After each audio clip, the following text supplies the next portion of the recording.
If someone pulls away, don't chase. Respect their space and wait with grace. When I pull away, it's not always a goodbye. It's a quiet call for safety. Sometimes the heart retreats not to abandon, but to breathe.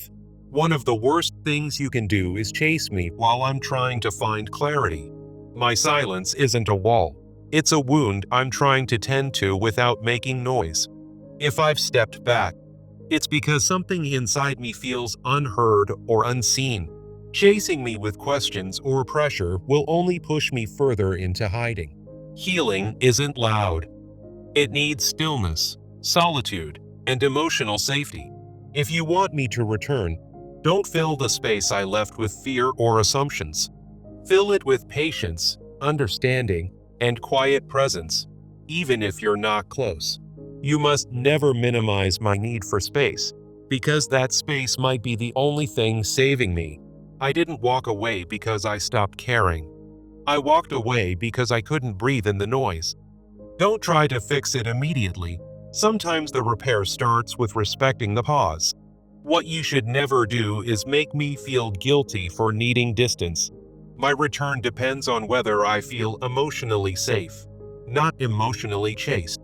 In this forest, the wind carries echoes of Carl Jung's wisdom, reminding us that when someone distances themselves, perhaps a part of your own authentic self or a cherished connection, desperate chases only stir up the underbrush of unresolved wounds. Why do we unconsciously push away the very connections that could heal us, only to chase them back with the wrong actions? This question pulls us into the heart of Jungian psychoanalysis, where the unconscious mind weaves intricate patterns in our relationships.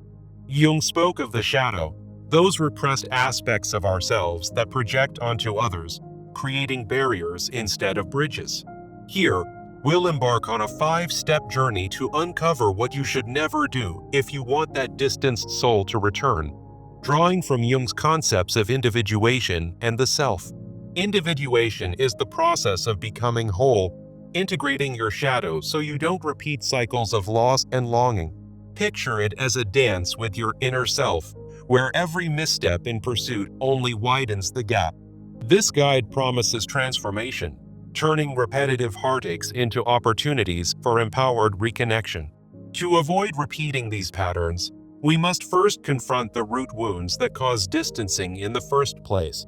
At the core of it all lies a wound, often born from childhood emotional deprivation, like a hidden thorn that festers and drives us to push others away. This wound manifests as fear of vulnerability, where you project your unmet needs onto someone else, turning a potential return into a battleground. What you should never do is pursue aggressively, ignoring boundaries, for this only reinforces the shadow's grip, pushing them further into the shadows. Never dismiss your own role in the distancing. Blaming the other entirely blinds you to self-reflection and perpetuates the cycle. Don't rush into apologies or promises without inner work, as these are superficial band-aids on deep psychic cuts. The consequence is a painful loop, where they might return briefly, only to distance again, trapped in your unresolved projections. Jung taught that projection externalizes our inner chaos, making it essential to face it head-on rather than lashing out. Once you recognize the signs of your own special soul, you'll know how to differentiate healthy pursuit from harmful desperation. Signs of a special soul connection emerge like faint stars in a night sky. Strong intuition that knows when to give space. Deep empathy that understands unspoken needs.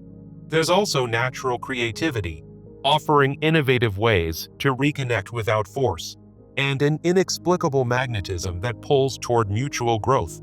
These indicators align with Jung's archetype of the self, representing wholeness and making the connection worth nurturing.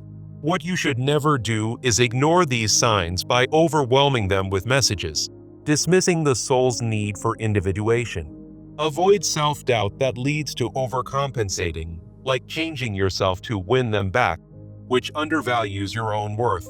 Remember, you deserve a return based on genuine growth, not manipulation or hollow gestures. Understanding your soul's value helps differentiate a true connection from a fleeting attraction, guiding your actions with clarity. Now, let's explore how to tell apart a soul-level bond from simple infatuation and the behaviors that could prevent a return. A soul connection fosters developmental growth for both parties, like two rivers merging into a stronger current. It brings emotional stability, enduring through storms, whereas superficial attraction is like a spark that fades quickly. Honest reflection is key. It mirrors your shadow and light, allowing vulnerability without fear. What you should never do is use manipulation, such as guilt tripping, to test the waters, as this poisons trust and drives them away. Don't idealize the other person, overlooking red flags just to hasten a return, for this blinds you to reality. In superficial attractions, never invest energy in chasing, as it leads to more distancing and wasted emotional resources. Jung's process of individuation helps distinguish these, urging us to see projections for what they are. Try this practical exercise. Keep a 3-level emotional journal after interactions. First, note surface feelings. Second, uncover underlying projections. Third, decide on soul-aligned actions to take or avoid. To truly encourage a return, you must first master self-love, as neglecting it leads to the very actions that drive others away. Self-love, in Jungian terms, means accepting your shadow, those dark aspects that you've hidden, and respecting your own needs without apology. It's the foundation for wholeness, filtering out toxic behaviors that repel genuine connections. What you should never do is sacrifice your boundaries for the sake of a return, like ignoring your intuition to please them. Don't engage in self-criticism that spirals into desperate actions, such as over-apologizing or relentless chasing, which signal your own unworthiness. When self-love is strong, it naturally increases the quality of your connections, making your energy more attractive and inviting. Practice a simple ritual, mirror work, where you daily affirm your worth and confront your shadow, avoiding actions born from insecurity. Many believe that self-sacrifice is the key to winning someone back, but this outdated notion only leads to more loss and heartbreak. This belief often stems from upbringing or cultural norms, evoking the savior archetype, where love equals giving up your essence. The consequences are dire: loss of identity and spiritual depletion, causing the other to distance themselves even further. What you should never do is compromise your values, like abandoning personal goals or forgiving without accountability, just to lure them back. Never engage in one-sided efforts, such as always initiating contact, as this reinforces imbalance and codependency. Instead, embrace a new framework. Love as a mutual exchange with clear boundaries, where a return is based on equality, not sacrifice. Jung warned against the shadow's trap of the rescuer archetype, advocating for individuation to break free from these patterns. Try this. Create a yes/no list of non-negotiables, like "I won't tolerate disrespect," and use it to guide your interactions assertively. Practice assertive communication, expressing your needs without pleading, to foster balanced reconnections. As we near the end, remember that a true return isn't about forcing proximity. It's about honoring the soul's journey. Jung taught that healing comes from integrating your shadow, not sacrificing it for another's unresolved issues. In this light, every step you've taken toward self-awareness paves the way for authentic bonds. Think of it as planting seeds in fertile soil, where patience and self-integration yield the fruits of genuine connection. Avoid the temptation to rush. True returns blossom from inner harmony, not external demands. By now, you might feel a shift, a quiet empowerment rising from within, echoing Jung's call to embrace your wholeness. Let this message resonate. The soul doesn't return to a battlefield of egos, but to a sanctuary of mutual respect. As you reflect, consider how these insights have already begun to transform your approach to relationships. Now, to make this real and lasting, Let's move to actionable steps that will help you implement what we've discussed. Start with a 30-day journal. Each day, write about your interactions, focusing on what you didn't do, like resisting the urge to chase, and how it aligns with Jungian principles. For instance, note moments when you honored your boundaries instead of sacrificing yourself, and observe how it reduces distancing cycles. Use your yes/no list in real time. Before responding to a message or initiating contact, refer to it to avoid harmful actions. This practice will sharpen your awareness, helping you differentiate soul connections from mere attractions. Join a community, like online Jungian forums, to share your journey and gain accountability from others on similar paths. Discussing your progress will provide fresh insights and reinforce the avoidance of self-sabotaging behaviors. At the end of the 30 days, reflect on the changes. Have you noticed less desperation and more authentic reconnections? Track how integrating your shadow has made you more magnetic, drawing returns that are meaningful and sustainable. Remember, Jung's legacy is about self-realization, not control. These steps are tools for your personal evolution. As you apply them, you'll find that the forest of your psyche becomes less intimidating, revealing paths to deeper intimacy. Imagine looking back on this time, grateful for the wisdom that prevented you from repeating old mistakes. Each avoided action is a victory, a step toward the wholeness Jung envisioned. Let this be your mantra. I honor my soul's journey, welcoming returns that align with my true self. In closing, carry this emotional metaphor with you. The shadowy forest transforms into a garden of self-love, where connections flourish naturally.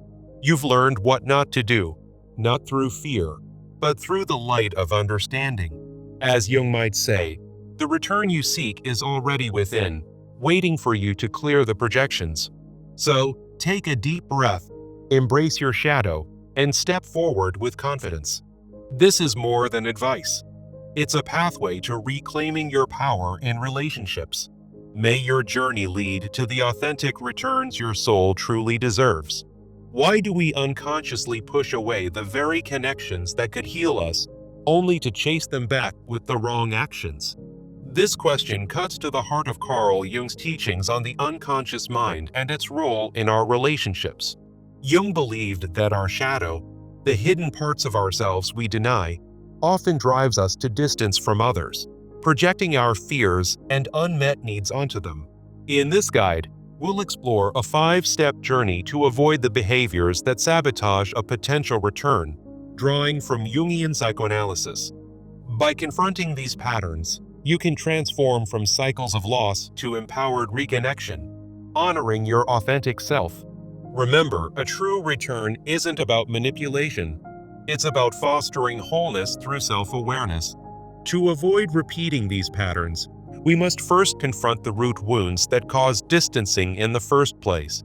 The source of the wound often lies in childhood emotional deprivation, creating a core fear of vulnerability that leads to projection. When you distance yourself or are distanced from, it's usually because your shadow is seeking external validation instead of inner healing. One thing you should never do is pursue aggressively, ignoring the other person's boundaries, as this only amplifies their sense of being overwhelmed. Such actions reinforce your own abandonment fears, pushing them further away and deepening the cycle. Never dismiss your role in the distancing. Blaming the other person entirely prevents the self-reflection Jung deemed essential for growth. Rushing into apologies or promises without inner work is another mistake, as it ignores the unconscious drivers behind your behavior. These superficial fixes trap you in a painful loop where any return feels temporary and unfulfilling. Instead, pause and examine your projections to break free from this pattern. The consequences of these actions are profound, leading to repeated rejections that erode your sense of self. Once you recognize the signs of your own special soul, you'll know how to differentiate healthy pursuit from harmful desperation. Signs of a special soul include a strong intuition that guides you to give space when needed, allowing for natural reconnection. Deep empathy is another indicator, helping you understand the other's needs without losing sight of your own. Natural creativity emerges, offering innovative ways to nurture the connection rather than force it. There's also an inexplicable magnetism, a pull toward mutual growth that feels destined and profound. These signs point to a relationship aligned with Jung's archetype of the self, making it worth the patient effort. What you should never do is ignore these signs by overwhelming the other with constant messages, dismissing their need for individuation, overcompensating through self-doubt, like changing yourself to win them back, devalues your soul's inherent worth and invites more distance. By honoring these signs, you remind yourself that you deserve a return based on genuine growth, not desperation. Understanding your soul's value helps differentiate a true connection from a fleeting attraction, guiding your actions wisely. Now, let's differentiate a soul connection from simple attraction to avoid actions that confuse the two and prevent a return.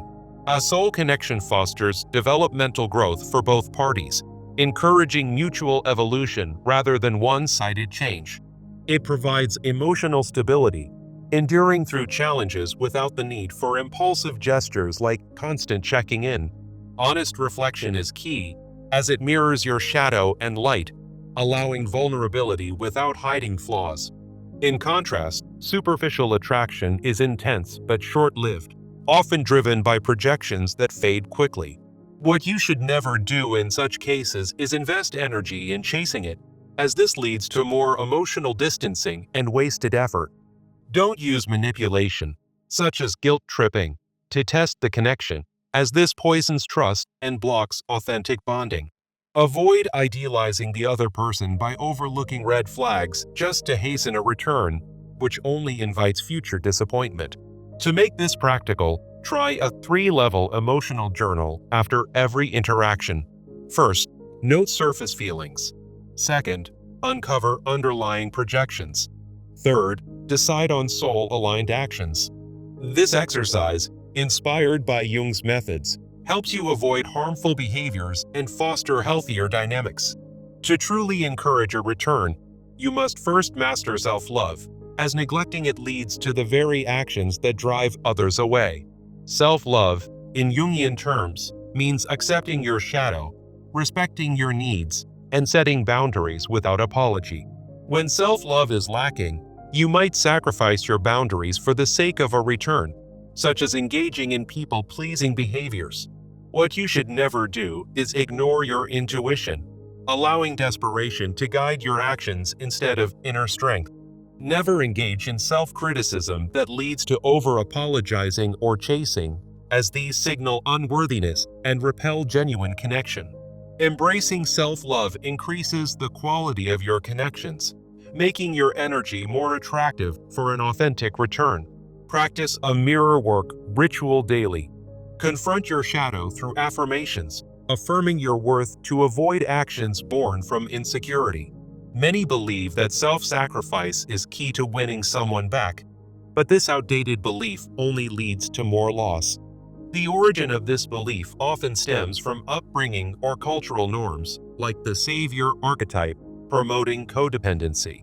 Consequences include a loss of identity and spiritual depletion, causing further distancing in relationships. What you should never do is compromise your values, such as giving up personal goals or forgiving without accountability. Never engage in one-sided efforts, like always initiating contact, as this reinforces imbalance and prevents mutual respect. Instead, adopt a new framework where love is a mutual exchange with clear boundaries, ensuring any return is based on equality. For practice, create a yes/no list of non-negotiables, like "I won't tolerate disrespect," and use it to guide your interactions. Engage in assertive communication exercises to express your needs without pleading, fostering balanced reconnection. A true return isn't about forcing proximity. It's about honoring the soul's journey, as Jung taught. Healing comes from integrating your shadow, not sacrificing it for another's unresolved issues. By applying these insights, you can break free from toxic patterns and invite meaningful returns. To implement this, Start with a 30-day journal. Daily entries reflecting on interactions and what you didn't do, like resisting the urge to chase. Track how these choices align with Jungian principles, noting any reduction in distancing cycles. Practice boundaries in real time using your yes, no list to avoid sacrificial actions that undermine your self-worth. Share your journey with a community, such as online Jungian forums, for accountability and fresh insights. Over these 30 days, observe how prioritizing self-awareness encourages authentic returns rather than forced ones. At the end, reflect on your progress, celebrating the ways you've avoided harmful behaviors. Remember, Jung's wisdom reminds us that true connection arises from inner wholeness, not external demands. Avoid the trap of projecting your needs onto others, as it only leads to more pain and separation. Instead, focus on your individuation process, integrating your shadow to become a magnet for healthy relationships. What you should never do is rush the process. True returns take time and genuine self-work. By not ignoring your boundaries, you'll naturally attract those who value your authentic self. Jung emphasized that the self-archetype seeks balance, so avoid actions that disrupt this harmony. For instance, never use guilt or manipulation, as they stem from the shadow and repel soul connections. Embrace patience, allowing space for the other to return on their own terms, guided by mutual growth. In doing so, you'll break the cycle of distancing and foster lasting bonds. Finally, carry this lesson forward. Your soul's worth is non-negotiable, and protecting it invites profound reconnections. As you apply these steps, you'll see how avoiding these pitfalls leads to a more empowered life. Jung's legacy teaches us that self-realization is the key to relational harmony, not sacrifice or desperation. So, step into your wholeness and watch as the right connections return naturally.